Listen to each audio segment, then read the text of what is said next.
playing time.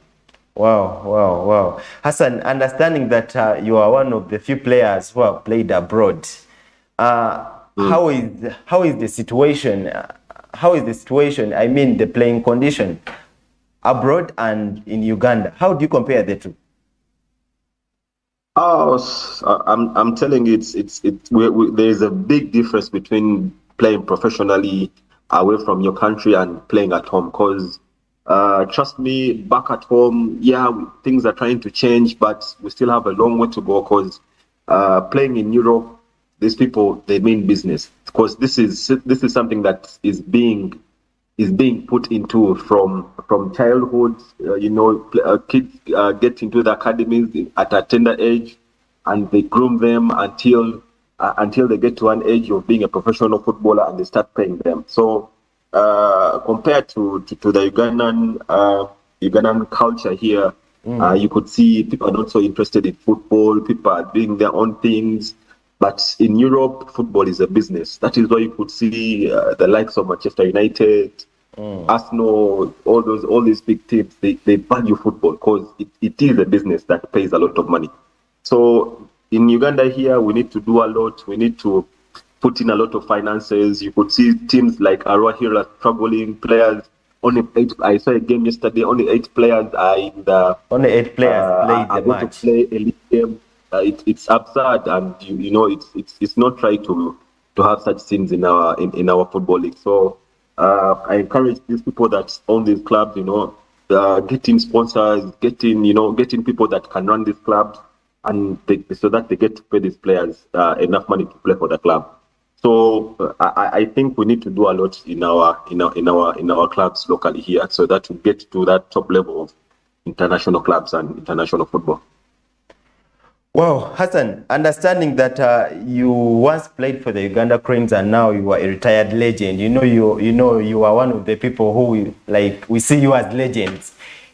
How did you handle the transition from being a footballer to the life of retirement? How was it?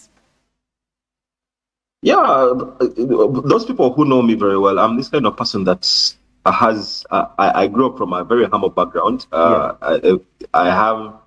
I have friends that I grew up with from Naguru, and I'm a person that grew up knowing people. I am not this kind of person that became a celebrity.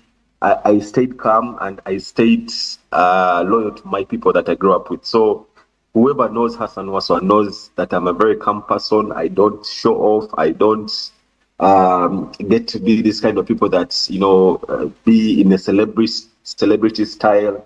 I'm not that kind of person. So the reason to why I after my football career, after me playing football, I was so easy to transit from being a celebrity footballer to a normal person. So I did not try to be that celebrity person. So that is why even up to date, people are so how should I term it? People get to be amused of my ways of people how are I just surprised do my by things. your actions. Yeah, true. Understanding, how many languages do you speak? Right now, I know English, I know Turkish, I know a little bit of Swahili, and my mother tongue, Luganda. Are you sure?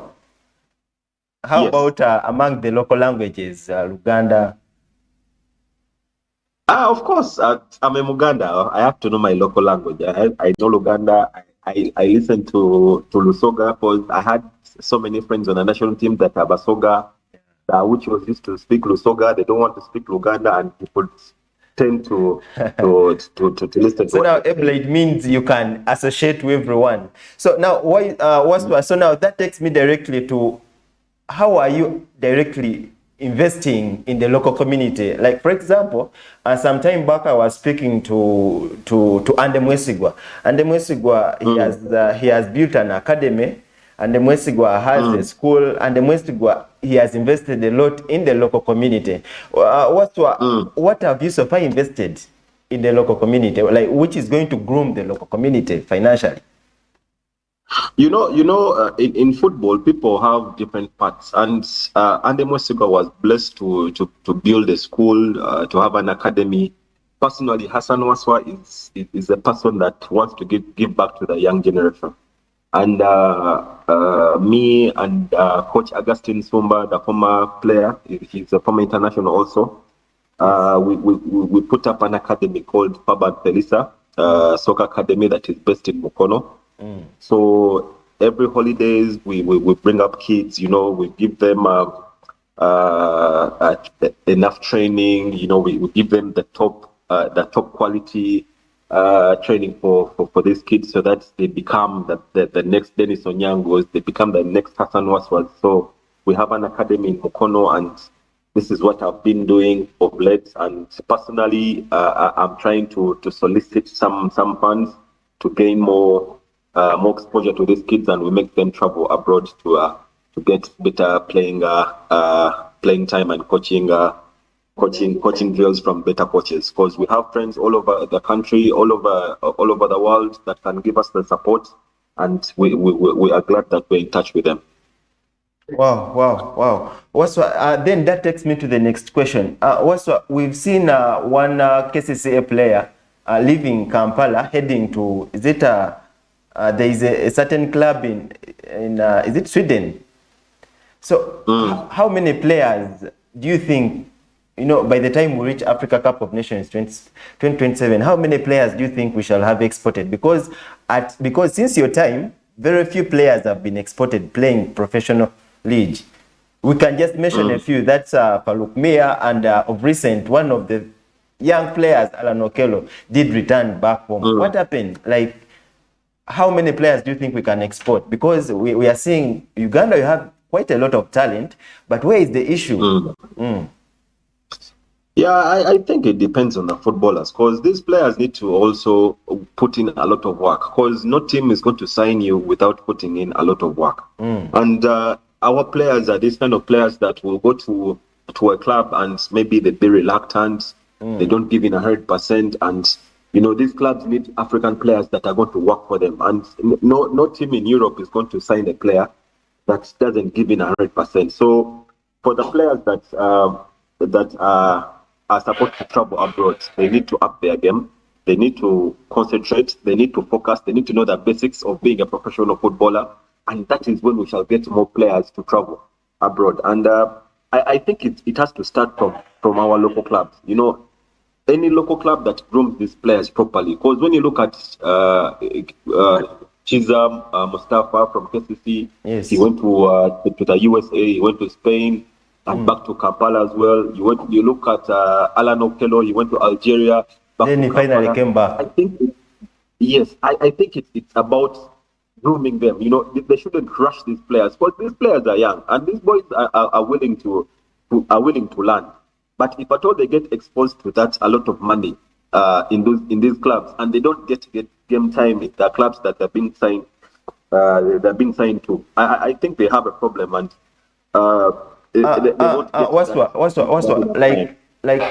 like to hold you a bit, isn't it the problem of our own academies to groom our own children? Since you're one of the people who have invented academies, isn't it you people who are responsible to groom these kids upright? And this is what I've been talking about. For us, our players, we need to make sure by the time they get to 18 or 20 years old, they know the basics of a typical professional footballer. And when you look at the likes of in the Spanish La Liga, in the English Premier League, you could see 18-year-olds, 20-year-olds being brought from the academies and being played in the Premier League. And this is what we want to do. Don't rush these boys. Let them master these basics until they get to play in these big teams. But for us, the Ugandan clubs, we only look at money. A club comes in, we are paying you $200,000. They're excited about the money, but they're not excited about, is the player safe? Is the player going to be in the right hands if at all we sell him out? So that is why these boys tend to struggle and get back to Kampala without even getting any experience. So now, literally, what advice would you give those children in particular, managing their finances?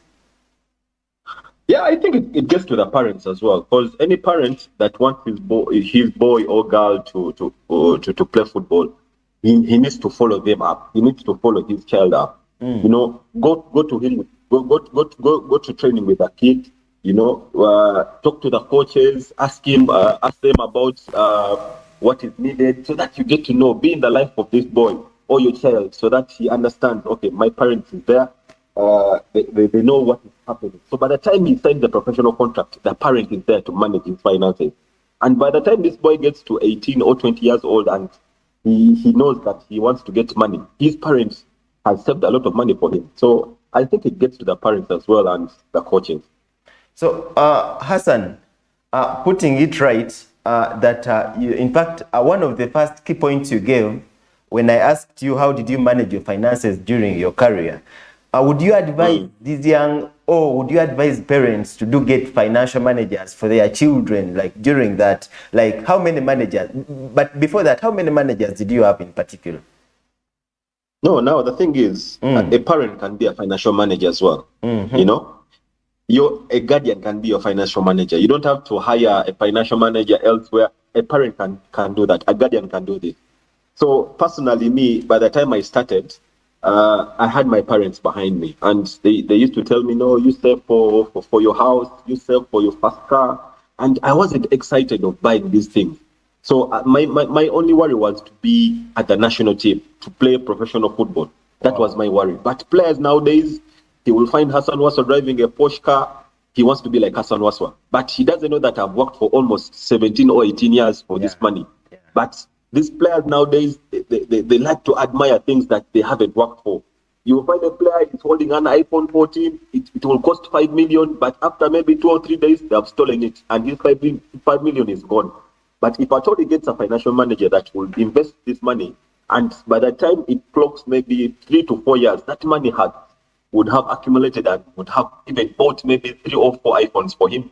So I think these things need to be taught to these children and footballers at large in school or at the academies, so that they learn these things until they get to be a professional footballer. Wow. So Waswa, to me, I think you are one of the few players, or you're one of the few people who have gotten, like you've gotten a chance to have supportive parents. You know, one of the people I do admire here is Bebe Cool.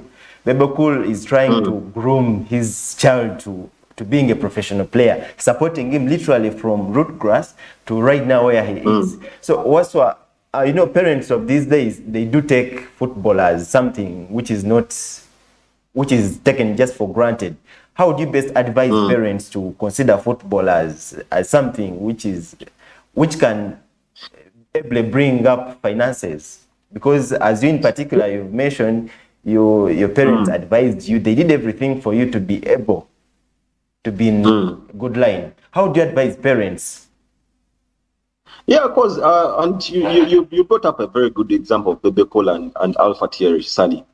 You could see Bebe Cole has been there for Alpha from day one. From Pro Line, he goes and watches the kid play. He talks to the coaches. Of course, I've seen him. And I was there when Alpha was very young. Yeah. And Alpha used to come at Nambole. Bebe Cole brings into the dressing room. He talks to us. We tell him, listen, focus, do these things. And this boy was so interested in football. So these parents need to do these things. You know, let the boy love the sport. Take them to the football games. Take them to national team games, and they will learn. Conclusively, we shall discuss quite something small about the FOFA master plan. But before we go to it, do you think, are we ready? You know, East Africa, we won a bid for us to host the Africa Cup of Nations 2027. Do you think we are ready to host it? Of course, why not? Any person that puts up a bid to host the AFCON, trust me, they're always ready. They always have a plan out of it. So but before we saw in 1998, Kenya did gotten that bid, but unfortunately it lost because it never had infrastructures. Why? Do you think we shall be ready by 2027? Let me tell you something, that sometimes people always tend to doubt what people put up at the table. Sometimes, way back, countries used to have problems with finances, but trust me, nowadays football is getting a lot of finances. FIFA is injecting in a lot of money, CAF is injecting in a lot of money, So it is up to the federation and the government to work together to put up the infrastructures. And trust me, by the time 2027 comes through, we shall have the available stadiums to host these matches.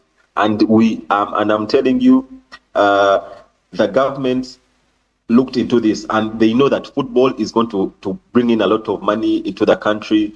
Tourists are going to come in. All these people are going to come in. Hotels are going to work. Jobs are going to come through. They are looking at things that are bringing in money. So trust me, mark my words, 27 is going to be a year of Uganda, and we are going to have the infrastructure there by the time. Let's hope for the best by that time. However, last but not least, recently, 2 days back, in our own top flight, that is the Uganda Premier League, we saw Arua Hill turning up with 8 players. The problem was it was because of finances. Where could be the issue? Where do you think is the issue? And I think the issue comes to these clubs being owned by one person. You know, football is not a one man thing. Football has to have shareholders. You know, any club that doesn't have shareholders in it, it's bound to be doomed or to fall away. Arua Hill came through with one person, and that was Joel Aita. Yeah. But by the time Joel Aita decided to let go of Arua Hill, the club went down into ruins. And even their captain is in fact, he wants to leave the club. Of course, what do you expect when the club doesn't have money? The players have to move away. But if at all Arua Hill, by the time it got the energy and the zeal in the Uganda Premier League, if at all it had a lot of vibe.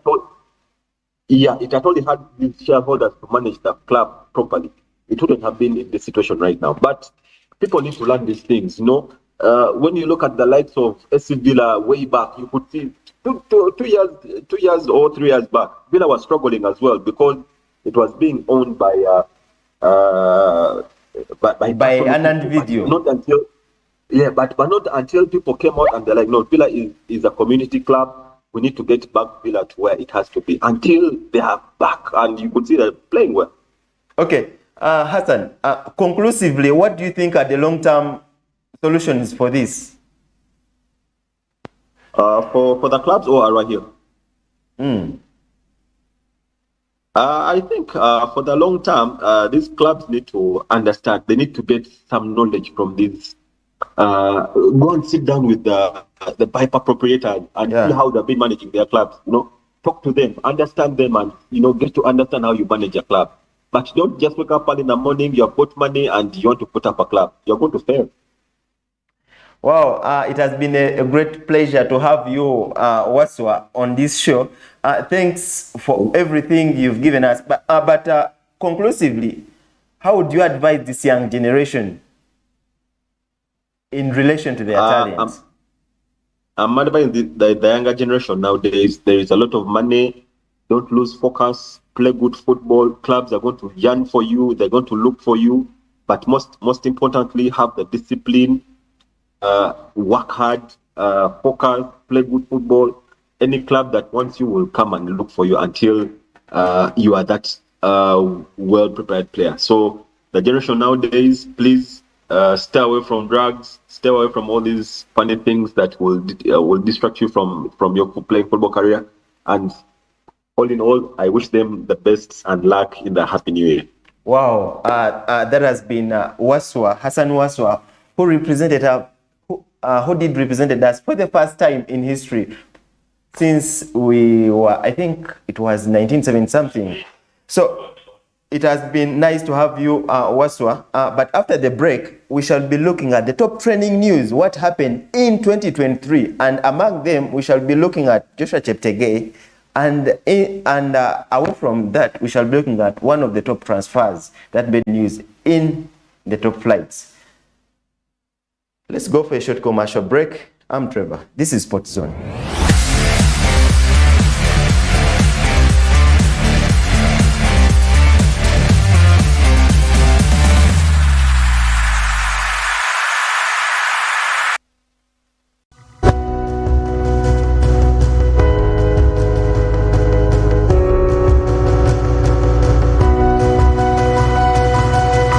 Smart 24, driving business.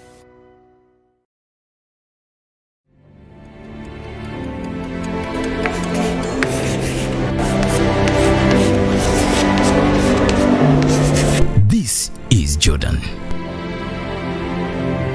When it comes to classwork, Jordan is magic. Jordan shines. Jordan makes his peers better. Jordan is a true leader. White Star Magic family. Be a leader. Be magic.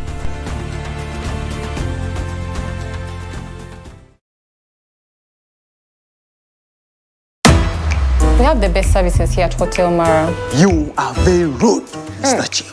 I want her to have longer nails like those ones. Like mine. So that she can tickle me in the back. You're serious? I don't have that kind of money. Then you are going to wash the dishes. Me? Waitress, how will you come? But my mouth doesn't smell. Hey. It doesn't. Steve, you're like my dad. Shia, is your father as handsome as me?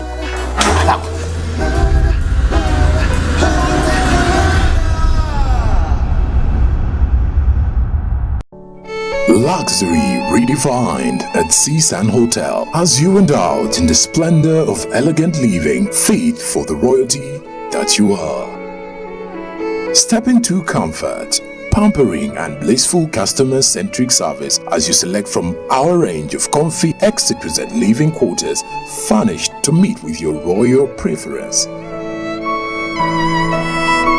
Surrounded by scenic beauty, our tropical setting allows you to escape the glamorous ordeal of city life. Our ambient green gardens will guide you to a place of revitalizing rest.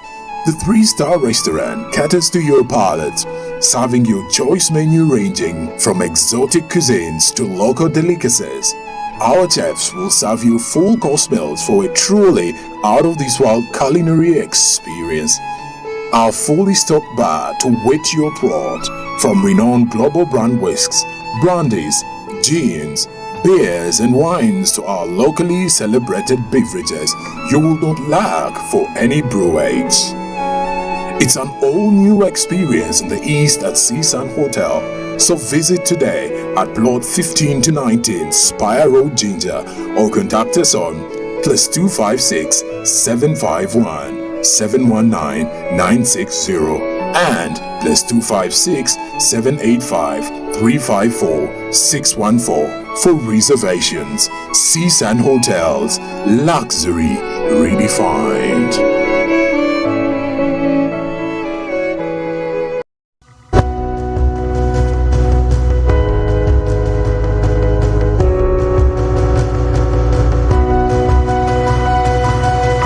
Smart 24, driving business.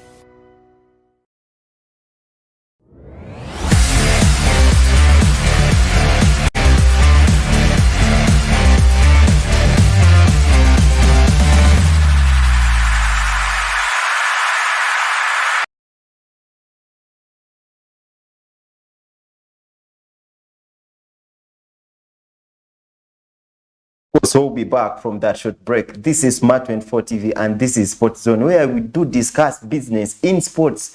But of course today, in the first quarter, we had Hassan Waswa. And of course, just after that, today, we've kind of organized the training news. What really happened in the year 2023? What are the top trending stories? But of course, kickstarting off with what made news in our own country. We had Joshua Cheptegei winning the 10,000 World Championship, and he won, and that was in Budapest. So that meant that Joshua Cheptegei won with 27 minutes, 51 and 42 microseconds, followed by our neighbors, and that was David Ebunyo from Kenya.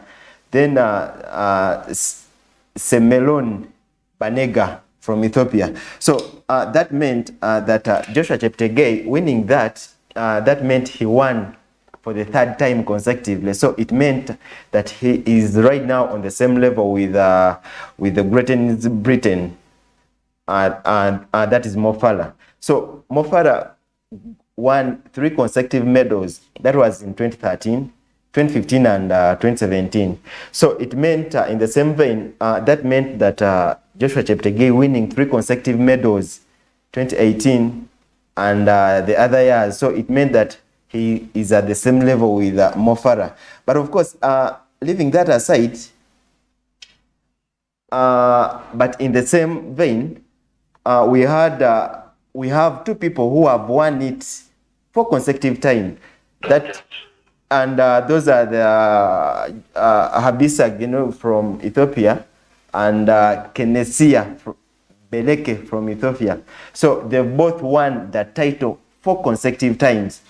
And of course, for the winner of that, you get $70,000. So, and it means in Ugandan shillings, approximately, that is 256 million.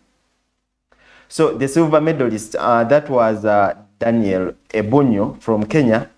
He received $35,000. So approximately that's 128 US dollars. And the bronze medalist from Ethiopia, that was Barega. Barega received 22,000 US dollars. Approximately those are 81 Ugandan shillings. However, in the same competition, we had Victor Chiplangat, a 20-year-old from Uganda. He won the men's world marathon title by 2 hours and 8 minutes, 53 microseconds. Hence, we brought 2 medals from that championship. But of course, those are not the people who participated only. We had different people who participated in the same event. We had, for example, Halima Nakai, she participated in the 800 meters. We had other people. But however, Uganda, we finished 11th in the tournament behind USA, which I think it collected 26 medals. But obviously, in Africa, we were the 3rd behind Ethiopia, and Kenya was the table leaders in Africa. But of course, I think that really made news in Uganda for us having been 11th in the whole world. But of course, leaving that aside, we shall be looking at the Uganda Cranes. Uganda Cranes, I don't know what's wrong. We qualified for the Africa Cup of Nations, as we've been discussing earlier with the former captain, Hassan Waswa, in 2017. But of course, we failed to qualify for another time. I don't know what's wrong, but obviously, one of the key points Hassan has been putting on table is that the team is under transition. You know, very many key players did retire at the same time. Those included Denis Onyango and other key players. But obviously, in the same vein, we got a new coach, and he's from Belgium. He's called Paulo Pot. Paulo Pot did sign the contract just after we had lost against. In fact, I think we had lost qualifying for the Africa Cup of Nations, and just after FUFA sacking Mitchell, Paulo Pot was. In fact, I think after there, it was Biekwaso who was in as the interim coach. And I think he had 3 matches, but we lost 1 and we drew 1 and we won 1. So I think he needs to be given priority, or he needs to be given some applause. But of course, Mitchell, for us failing to qualify for the Africa Cup of Nations, I think it brought quite huge questions. Is he able? I think on Twitter at one time, we had, I think it's called a hashtag, Mitchell out, Mitchell out, Mitchell out. So everyone was complaining about Mitchell. Mitchell needs to be sacked. So Mitchell finally was sacked, having failed to qualify for the Africa Cup of Nations. But however, in the group, we had Algeria, we had Tanzania, we had Niger, and Uganda being one of the people who participated in that group. And of course, we lost both games against Algeria, and we lost a game against Tanzania. And we won both games against Niger, and we drew 1 game. So it meant that Tanzania having 8 points, and for us we had 7 points. Tanzania needed to lose against Algeria for us to qualify for the Africa Cup of Nations. So I think that brought quite huge questions about Coach Mitchell, and unfortunately he was sacked. And according to many people, very many people were happy about the sacking of Mitchell. So now that meant that Uganda had to bring in another coach. So we brought in FUFA did sign Paul Pot, who is a Belgian. So, but he has been a coach from the different. In fact, he has coached different nations, and among those, Burkina Faso is included, Gambia, Guinea-Bissau, and obvious case Kenya. Recently, he was from Congo-Brazzaville. But of course, I think he has quite a big task ahead, whereby Uganda, until now, we don't have a qualified stadium whereby we shall be able to host our own matches. In fact, I think it was one of the problem. Uganda, we were hosting our matches away from home. In fact, in that group stages of the Africa Cup of Nations qualifiers, we only had one match home, and that was at St. Mary's Tende. But obviously, that is not the home we all know. The home we know it is Nambole. So I think among the factors which hindered us from qualifying, I think playing our home games from our sister neighboring countries. You know, we cannot play our own home game from Egypt, and you think, you know, there is that home vibe whereby when a person is playing at home, there is that home vibe. Always, we do have quite a huge support. You get, and of course, Paul Pot signed for 2 years, so it means that he'll be leading us through the World Cup qualifiers, and so far on the 2 games. He has lost 1 and he has won 1, and that was against Somalia. But to me, I think I have quite a lot of questions since he's among those coaches. I think he was disqualified, or he was blacklisted in Burkina Faso, since he was among the people who were in the sagas of betting and match fixing. So to me, I think you should just give him a benefit of doubt, but apparently I don't give him trust. But obvious case, leaving that aside, we shall be looking at the Uganda cricket cranes.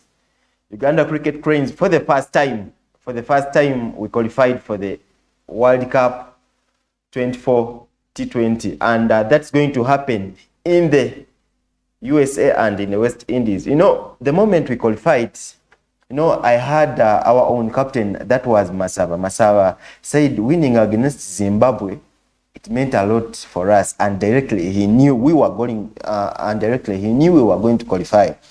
And surprisingly, playing among the 7 matches, our last game we lost against the home country. That was, in fact, we won against Rwanda before we qualified. But of course, by us qualifying for the first time in history, I mean, that's already enough for us. And obvious case, we shall be playing with the bigger countries. That is, for example, India, the bigger countries in the sport. So we shall be playing against India, USA, Austria. So by us qualifying for the first time, it made news in 2023. And so that means that for us to qualify, the body in charge of cricket in Africa is going to take responsibility of each and every cost. So they are going to take cost of, for example, let me say sleeping, rather accommodation, feeding, each and everything. So we are going to have our team being sponsored in each and everything. But of course, at one time, we had one of their assistant captain, that is Waiswa Kenneth. Waiswa Kenneth, at one time we were giving him, in fact, he gave us an interview, and he said that all the players playing for the cricket cranes, they are all under contract. To me, I think that gives a little bit of courage. Every player being under contract, you know, being trusted by the whole nation, signing on a paper that you're really going to play for your country. Unfortunately, I think other associations or other federations, they don't do it. But for having a player signing a contract for his nation that he is going to play for his country. To me, I think that is okay. That is very good. And among his statements, also he said that the fan base the cricket cranes get from home, let it be from anywhere, let it be online. Previously they won a match. Previously they won they won the T20 Africa Cup and they beat Kenya. So there was that bit of us supporting the team. I mean, they really get encouraged when we support them. But of course, leaving that also in the same vein, there is also the Victoria Pearls. Victoria Pearls is also, in fact, it's our cricket cranes female playing team. So earlier on, they were playing their qualifiers in Entebbe. You know, this is a stage whereby they first of all qualify for the, you play to qualify for qualifying to play in the World Cup. So the first phase is off. So the cricket Pearls, they won. I think that happened in Entebbe, and very many players, in fact, very many supporters were there. People gave them vibe. You see, everyone was playing quite good, and we won all the matches.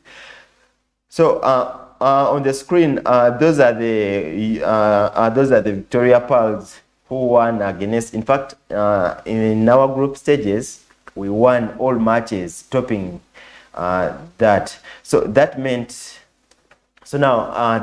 that we shall be playing the qualifiers. You know, winning this, so it means that we are going now to, finally we are going to play the qualifiers. We shall be playing qualifiers to qualify for the cricket T20 World Cup. But of course, leaving that aside, you know, one of the trending news in the year 2023, we have the former Netball Association president being sacked, and the certificate, or in fact the certificate being revoked for the Netball Association, being revoked by the National Council for the Higher Education. You know, it was I think it was around 30th November. Sarah Kitio was among the people who were in the disciplinary committee of the parliament led by Asman Basalirwa over the fraud of the 180 million. In fact, there were 186 million. But obvious case, among the comments or among the stories, the trending stories, everyone was on her side. You know, she really brought up the accountability, that this is what we did and this is what we did. And those people are giving us, in fact, those people are giving us statements saying that you say we gave you this such and such an amount of money, and literally, truth be told, they gave her different amount of money, and they were ordering her to do account for a different amount of money. So I think she was sent to Luzira, and finally she gotten a bill. So in the same vein, all that chaos led to the National Council of Higher Education revoking the certificate from the Federation. So since that time, Sarah Kitio was suspended. A new managing body was put in place, but obvious case, we don't know what to do. In fact, of recent, we missed out the Africa Cup of the Africa Netball Championship, which happened in Botswana, and of recent, in fact, we were the people supposed to host it, but due to this chaos, due to what the National Council, in fact, the Netball Association asked for a break, that we should not host for this and this. So now that meant that the tournament would be taken away, and truthfully the tournament was taken away and Botswana had to host it, so we missed it out. But of course, in Africa being the first and in the whole world being the 50th, in January we have a competition we shall be featuring in, and we shall be playing with the top seed countries, for example Austria, England, among others. So we shall be playing. In fact, they invited us to play in that tournament. But of course, to me, putting it in line that the Netball Association or Federation is no longer considered in the National Council of Higher Education. So my next question is, how are we going to raise funds for us to participate in those competitions? But of course, leaving that aside, conclusively, before we talk about the English Premier League, we shall talk about the top transfers, the transfers which made news in the year 2023. And the first transfer where everyone was not sure, everyone was happy, but they were not sure because of the investor. The investor had a lot of money. It was Moses Caicedo leaving Brighton, heading to Chelsea for 100 million plus 15. In fact, it was 100 something million plus the 15 add-ons. But obvious case, earlier on, Liverpool had put on a bid of buying Moses Caicedo from Brighton. Unfortunately, he rejected it. The second transfer was Declan Rice to Arsenal, 100 million plus 5 add-ons. You know, I'm kind of impressed the way Declan Rice is playing. So far, besides other players like Moses Caicedo who haven't yet reflected the amount of money, to me, I'm really happy for what Declan Rice is doing. So Declan Rice was signing from Real Madrid, signing from Dortmund to Real Madrid. Jude Bellingham, to me, I think is quite an amazing talent. Currently, in fact, according to me, formerly I used to see Jude Bellingham as a deep holding midfielder, but apparently he's playing a role of striker. I mean, at one time he once played as a false number 9, but obvious case he's scoring quite a number of goals. Right now he's the top scorer with 16 goals in the top flight of Spain. Actually, to me, I think Jude Bellingham, at the age of 20, in fact, he broke a record of having sold many t-shirts or many jerseys for his club. Leaving that aside, Hurricane to Bayern Munich from Tottenham at 86 euros, and that is approximately 100 US dollars plus 14 add-ons. I think Hurricane staying at Tottenham, it would really make no news. I mean, he has been there for quite many years, but see, for example, his former teammate, that is Kyle Walker at Man City. Within a period of 7 years, Kyle Walker has more than 10 trophies.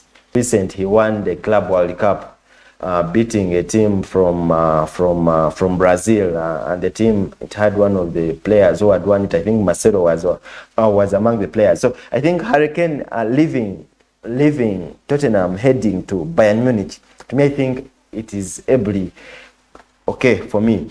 The fifth player, we have Neymar leaving Paris Saint-Germain to the Saudi Arabian club, that is Al Ahly, for 86 euros. Obvious case, right now every player who is aging directly to Saudi Arabia, it's where Ronaldo is, the cases of Benzema, they are all in 30 plus. This African player, my player Sadio Mane. So we shall also be looking at Guardiola leaving RB Leipzig to Manchester City for 77 euros, 77 million euros. Pep Guardiola, I think at the time he signed Guardiola, he literally had shortage of options for the center back. So I think it was literally okay for me, because at that time he had later Melik Laporte go to Saudi Arabia. So he had no another option. He had to bring in another player. And Kai Havertz to Arsenal from Chelsea at 65 euros. At first, people thought he would be a flop. Apparently, he's quite doing better. To me, I think it is just a matter of time. Holland from Atalanta to Manchester United. So far, he was performing better in the UEFA Champions League. Unfortunately, the club was knocked out. But so far, in fact, I'm really, should I say, the guy should be given time. The guy should be given time. And of late, Manchester United, Manchester United, should I say, it got, in fact, it fought to win the match. For us, in our term, we say tackle from behind. You know, it had to tackle from behind to win the match. Well, I think he's an interesting player because he's a box-to-box player. To me, he should be given more time because he's a guy who is showing capability. Then in the 11th position, we had Jeremy Doku from Rennes to Manchester City. Wow, this is a guy who is playing an entertaining football. You know, he reminds me of back in the day, Ronaldinho. You see, the guy, he plays an entertaining football. You see, there's a way the guy dribbles around. So to me, I think if the guy is given time, we shall have good from him. Mason Mount to Chelsea at 55 million, and of now he's on an injury. Then Romeo Lavia from Southampton to Chelsea. That guy came when he was, in fact, the guy came with an injury. But to me, for the game he played recently against Crystal Palace, to me, he's a man to watch in the next few matches of Chelsea. In fact, in the next matches of Chelsea, he's a man to watch. He should be given priority. So to me, I think he will be playing in the position whereby there will be Moses Caicedo, Romeo Lavia, and also Enzo Fernandez. To me, I think that is the midfield for Chelsea. Leaving that aside, Matthias Nunes from Wolves to Man City at 53 million euros. Sandro Tonali from AC Milan to Arsenal at 52. Sandro Tonali, apparently he's banned from playing football for a period of 18 months. That's around 2 years and a half because of match fixing. And he really submitted that he was among those players who were match fixing. And Christopher Nkuku from RB Leipzig to Chelsea at 52. To me, he has scored one goal so far. He got an injury during the preseason tour that was in America. To me, I think he's also a man to watch. Then finally, I'll talk about Messi to Inter Miami from PSG. You see, Messi from wherever he has gone, I think he has been one of the people who have been selling. Let it be in terms of what, and of late, he won the Ballon d'Or. But before that, you may think Messi has really done an incredible job because right now he's playing in the Major League Soccer. By the time he reached there, no one knew that league. But obvious case, having a Ballon d'Or winner in such a league, to me, I think everyone is looking at it. But of course, today we shall be finally looking at the English Premier League, the matches. The English Premier League. An obvious case, the match to be played early or an early kickoff, it will be Chelsea against Luton Town. In my own thought, I think I would give Chelsea a benefit of doubt, but with me, I would bet goal to goal. We shall have at 6 p.m. Brentford against Crystal Palace. Everyone, you see, this is a match to talk about. Both clubs are in that train of, they are all not sure. Previous case with me, I would go with Crystal Palace winning the match. We shall have Sheffield United against, in fact, playing in Etihad Stadium against Manchester City. All of us know it, but obvious case, we are not sure. But to me, Manchester City, Aston Villa versus Burnley. see, this is also another match to watch. See, Vincent Kompany leaving championship with over 100 points, with over 50 goals. I mean, I don't know what's wrong with him, but I think I should give him this match. Everyone thinks that Aston Villa is going to win, but for my case, I'm relying a draw or Burnley is going to win for my case. And of course, Wolves versus Everton. And to me, I think for the past 5 matches of, rather the 5 played games, the previous games of Wolves and for Everton, to me, I think Everton, since there is that 10 points deduction, to me, I would give Everton priority.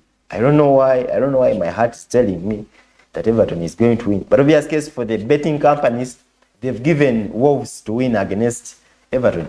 And Nottingham Forest versus Manchester United. You see, Nottingham Forest, they have a player whom they bought from Manchester United, and that is Anthony Elanga. Anthony Elanga has put up quite a good performance for that team. So to me, I think Manchester United is going to win, but I'm not so sure. And obvious case, tomorrow we shall be having Arsenal versus Fulham. Arsenal, then Tottenham having players who are going to play in the Africa Cup of Nations and Asian Cup. That is Yves Bizuma and Heung-min Son respectively. It's going to play against Bournemouth. To me, I think Tottenham is going to win this match. Then Newcastle playing with Liverpool. Liverpool, I give it a benefit. West Ham versus Brighton.